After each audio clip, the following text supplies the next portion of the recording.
Hello everyone.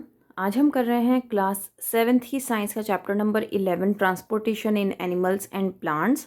किस तरीके से फूड का ट्रांसपोर्टेशन होता है एनिमल्स के अंदर और प्लांट्स के अंदर, इस चैप्टर में हम वो पढ़ेंगे।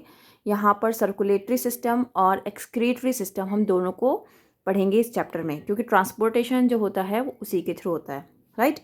You have learn earlier that all organisms need food, water and oxygen for survival। ये हम अभी तक पढ़ते आ रहे हैं कि जितने भी organisms हैं, जितने भी living beings हैं, उन सभी को फूड की, पानी की और ऑक्सीजन की ज़रूरत होती है ज़िंदा रहने के लिए। They need to transport all these to various parts of their body। अब ये क्या करते हैं, खाना, पानी और ऑक्सीजन जो है वो किस चीज़ के लिए चाहिए होता है इनको? जितनी भी हमारी बॉडी में पार्ट्स हैं, सभी पार्ट्स के लिए क्या होता है, हमें फूड चाहिए होता है। अब हम कोई भी काम क्यों कर पाते हैं? क्योंकि हमारे अंदर एनर्जी होती है। और एनर्जी हमें कैसे मिलती है? जब हम खाना खाते हैं। तो खाना खाते ही हमें एनर्जी कैसे मिलती है? जब हमारा खाना हमारे स्टमक में जाता है तो वहाँ पर जूसेस आते हैं जो उसको ब्रेक डाउन करना स्टार्ट कर देते हैं फूड को, और फूड के ब्रेक डाउन होते ही हमारे अंदर एनर्जी आनी स्टार्ट हो जाती है, क्योंकि पेट के अंदर खाना जाते ही उसका काम शुरू हो जाता है टूटने का और आगे जितने भी प्रोसेस होते हैं, और हमारे अंदर एनर्जी, हम एनर्जेटिक फील करते हैं, right. Further, animals need to transport waste to parts from where they can be removed. Animals को ट्रांसपोर्ट करना होता है वेस्ट उन जगहों पर जहाँ पर से वो रिमूव कर सकें, अपनी बॉडी से उस वेस्ट को निकाल सकें। Have you wondered how all this is achieved? आपने कभी सोचा है कि ये कैसे होता है? Look at figure 11.1। आप इस फिगर को देख सकते हैं 11.1। Do you see the heart and the blood vessels? आप ब्लड वेसल्स और हार्ट को देख पा रहे हो? They function to transport substances and together form the circulatory system. Heart और ब्लड वेसल्स एक साथ फंक्शन करती हैं, सब्सटेंसेस को एक जगह से दूसरी जगह पहुंचाती हैं सर्कुलेटरी सिस्टम के थ्रू, और यही क्या बनाती हैं? सर्कुलेटरी सिस्टम बनाती हैं। In this chapter you shall learn about transport of substances in plants and animals. तो इस चैप्टर में हम क्या पढ़ने वाले हैं कि ट्रांसपोर्ट किस तरीके से होता है प्लांट्स और एनिमल्स के अंदर। अब इस पूरी जो पिक्चर आप देख रहे हैं, कितनी सारी नर्व्स हैं, राइट। इन नर्व्स में ब्लड सर्कुलेशन होता है और ब्लड सर्कुलेशन के थ्रू हमारी बॉडी में खाना ट्रांसपोर्ट होता है। सर्कुलेटरी सिस्टम, ठीक है। Blood, what happens when you get a cut on your body? क्या होता है जब आपकी बॉडी पे कोई कट लग जाता है? एकदम से खून निकलता है, ठीक है। और क्या होता है वो, किस फॉर्म में होता है? एक लिक्विड की फॉर्म में होता है, ठीक है, जो कि हमारी नसों में चल रहा है, खून, ठीक है। It transport substances like digested food from the small intestine to the other parts of the body. अब ये जो नसें हैं ये क्या काम करती हैं? जितनी भी नर्व्स हैं, नर्व्स के थ्रू ही जो हमारा डाइजेस्टेड फूड होता है, जो हमारा खाना पचा हुआ है, वो स्मॉल इंटेस्टाइन से अलग अलग पार्ट्स में जाता है बॉडी के, और क्या करता है? ऑक्सीजन लेता है लंग्स से और सेल तक, बॉडी की जो सेल्स हैं उनको क्या देता है? ऑक्सीजन पहुंचाता है, और ट्रांसपोर्ट करता है जो वेस्ट है, जो बॉडी से बाहर निकलना है वेस्ट को, ताकि वो रिमूव हो सके, ठीक है, उसको भी ट्रांसपोर्ट करता है। How does the blood carry various substances? अब ये सोचने वाली बात है कि ब्लड किस तरीके से इतनी सारी चीज़ों को लेकर घूमती है, ठीक है। ब्लड इज़ अ लिक्विड, ये सभी जानते हैं कि ब्लड एक लिक्विड की फॉर्म में होता है, जिसमें बहुत which has cells of various kinds suspended in it, मतलब कि जिसमें बहुत सारे कलर्स, वो सेल्स होते हैं जो उसके अंदर ऑलरेडी प्रेजेंट रहते हैं। The fluid part of the blood is called plasma. जो लिक्विड पार्ट होता है, फ्लूइड पार्ट होता है, उसको हम क्या कहते हैं? प्लाज्मा कहते हैं। One type of cell are the RBCs, red blood cells. कुछ एक तरह की जो सेल होती हैं वो होती हैं आरबीसीज, जो कि एक रेड पिगमेंट को कैरी करती हैं, जिसको हम कहते हैं हीमोग्लोबिन। हीमोग्लोबिन क्या करता है? Bind with oxygen and transports it to all the parts of the body and ultimately to all the cells. Haemoglobin क्या करता है? बाइंड करता है ऑक्सीजन से, मिल जाता है ऑक्सीजन के साथ, और ट्रांसपोर्ट करता है पूरी बॉडी में और सेल्स तक पहुंच जाता है।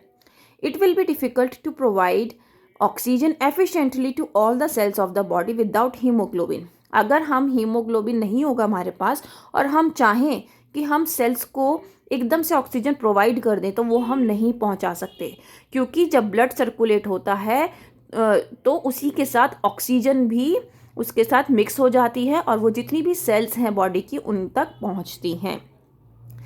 The presence of haemoglobin makes blood appear red, क्योंकि हीमोग्लोबिन प्रेजेंट है इसकी वजह से ब्लड जो है वो रेड दिखाई देता है।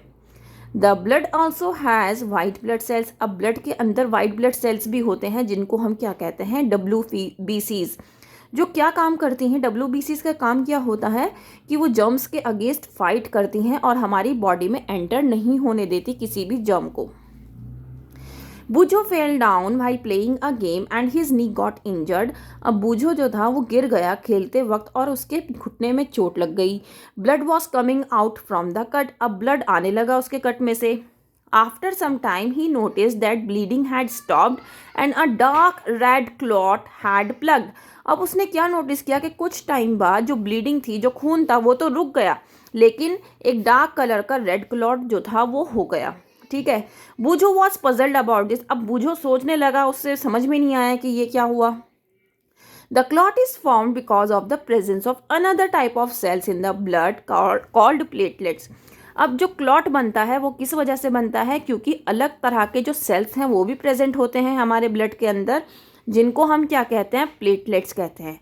जब डेंगू होता है तो आपने सुना होगा कि प्लेटलेट्स जो है उनका काउंट गिर गया है, कम हो गया है, जिसकी वजह से डेंगू जो फीवर है, बीमारी है, वो होता है, राइट। तो प्लेटलेट्स हमारी बॉडी में होना बहुत ज़रूरी है और जितनी उनकी वैल्यू है वो होनी ज़रूरी है, ना ही कम हो और ना ही ज़्यादा हो। ज़्यादा होने से भी हमें ख़तरा है और कम होने से भी हमें ख़तरा है। तो जितनी बॉडी की रिक्वायरमेंट है जिस चीज़ की, वो उतनी ही हो हमारी बॉडी में, तभी हम स्वस्थ रहेंगे, हेल्दी रहेंगे। ठीक है। ज़्यादा हो जाएंगे तो भी हम अनहेल्दी हैं और कम हो जाएंगी चीज़ें तो भी हम अनहेल्दी हैं।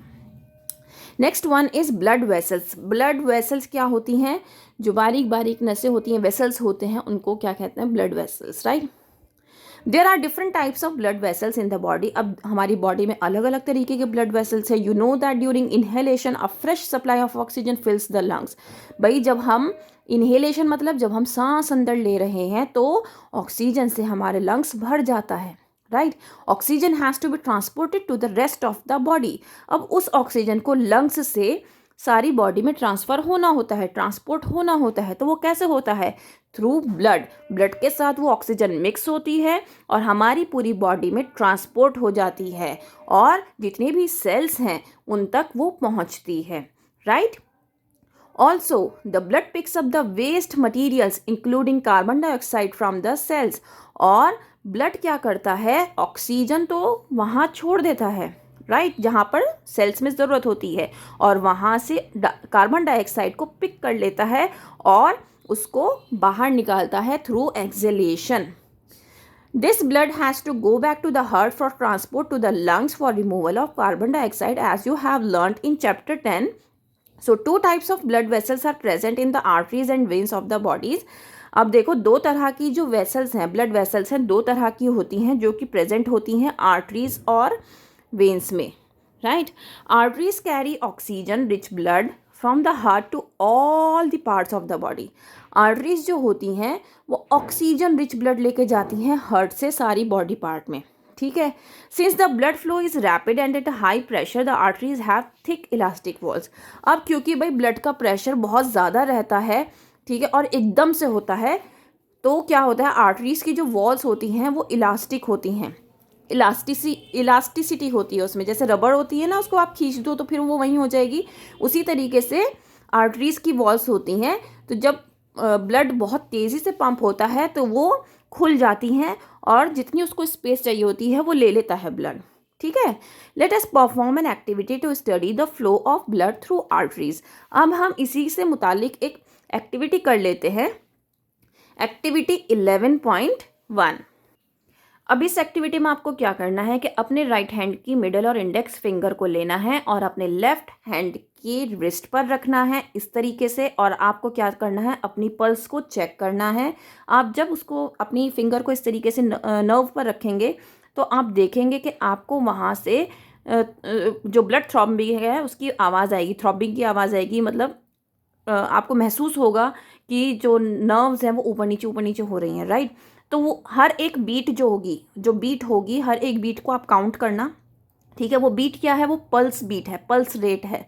तो एक नॉर्मल इंसान में 72 to 80 बीट्स होते हैं पर मिनट, इसको याद रखना, ठीक है। एक ये नॉर्मल पल्स रेट होता है, ठीक है। अब जब आप डॉक्टर के पास जाते हो तो भी वो आपकी पल्स चेक करता है। क्यों चेक करता है? इससे आपको पता चल जाता है कि पल्स रेट अगर हाई हो रही होती है, लो हो रही होती है, उसी के अकॉर्डिंग डॉक्टर समझ जाते हैं कि आपका बीपी हाई है या लो है, या फीवर किस तरीके से। आपने देखा होगा कई बार क्या होता है, कुछ मशीन्स लगाई जाती हैं जो कि फिंगर में लगाई जाती हैं, राइट, तो उससे भी पल्स रेट का पता चलता है, राइट। तो इस तरीके से आप क्या कर सकते हैं, अपनी पल्स रेट चेक कर सकते हैं। ये आप घर में भी कर सकते हैं ये एक्टिविटी, और अगर स्कूल में है तो स्कूल में भी आप अपने दोस्तों के साथ कर सकते हैं।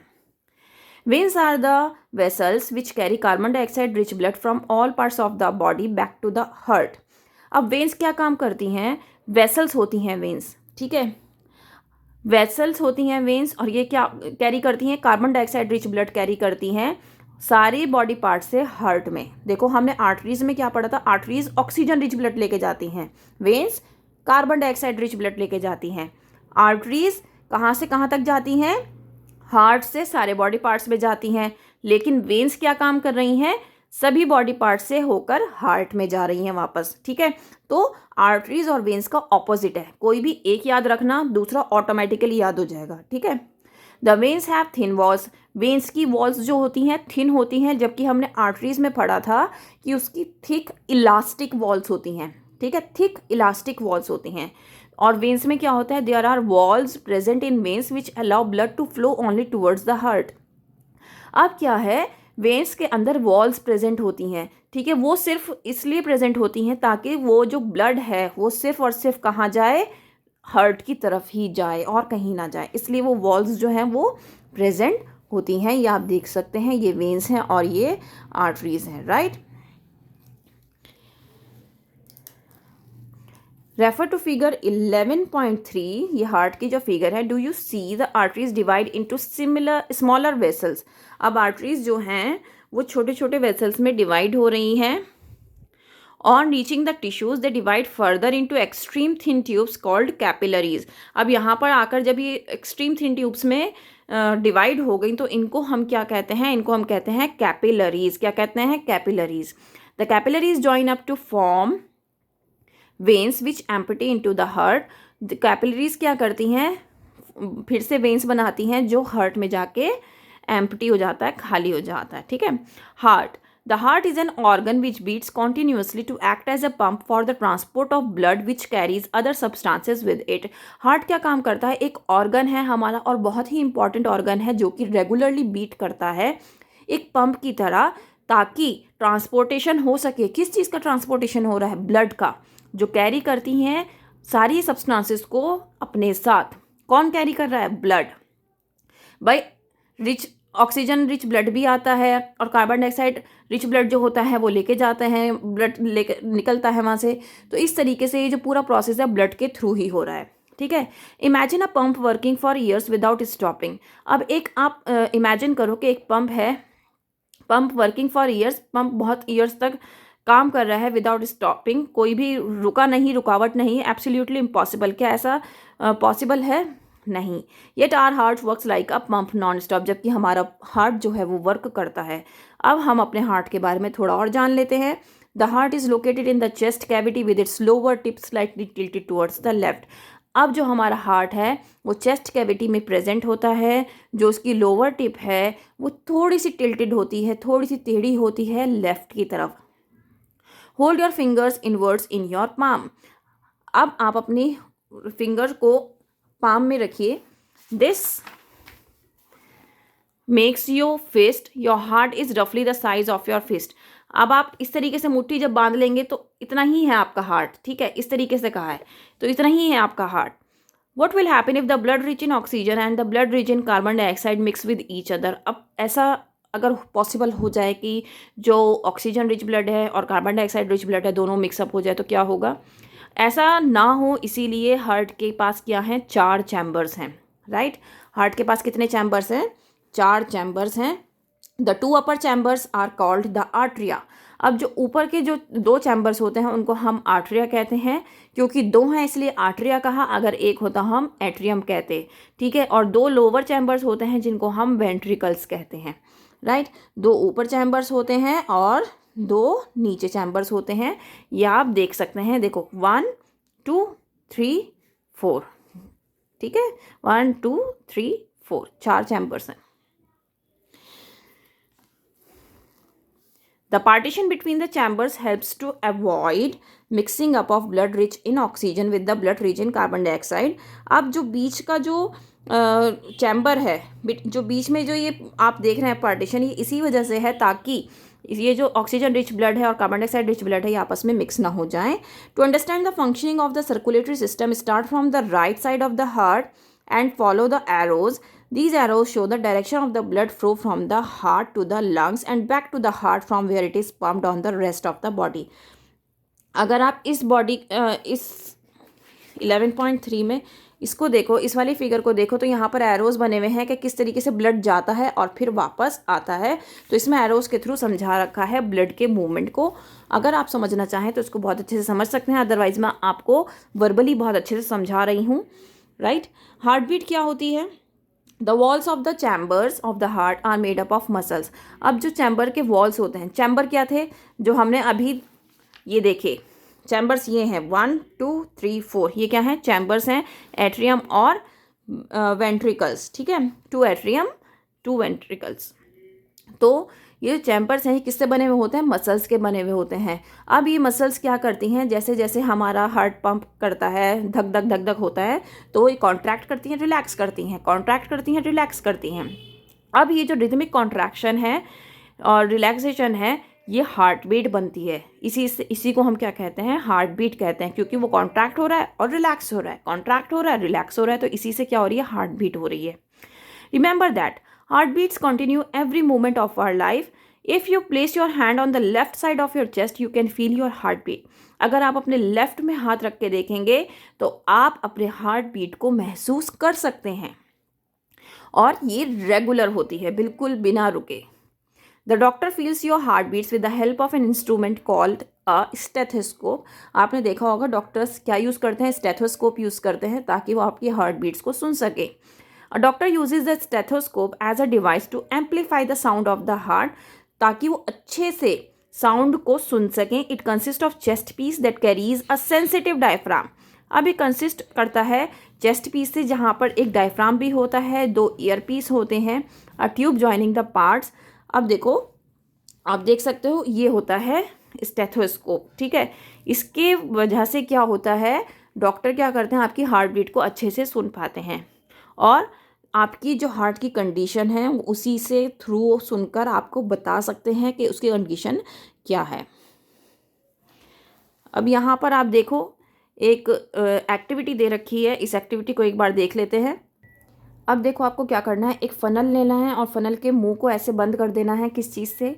बलून से, ठीक है, और बलून को बहुत टाइटली इसको बंद कर देना है। अब फ़नल का जो नीचे वाला पार्ट है उसमें एक रबर ट्यूब लेनी है, उसको लगानी है, और ये आपका एक स्टेथोस्कोप रेडी है। एक घरेलू जो हमारा आर्टिफिशियल मैन मेड जो स्टेथोस्कोप है वो रेडी है। अब आपको क्या करना है, ये वाला जो पार्ट है आपको क्या करना है, अपने चेस्ट से लगाना है इस तरीके से, और दूसरा वाला जो पार्ट है, जो ट्यूब है, उसको कान से लगाना है, तो आप अपने जो हार्ट बीट है वो अच्छे से सुन पाएंगे।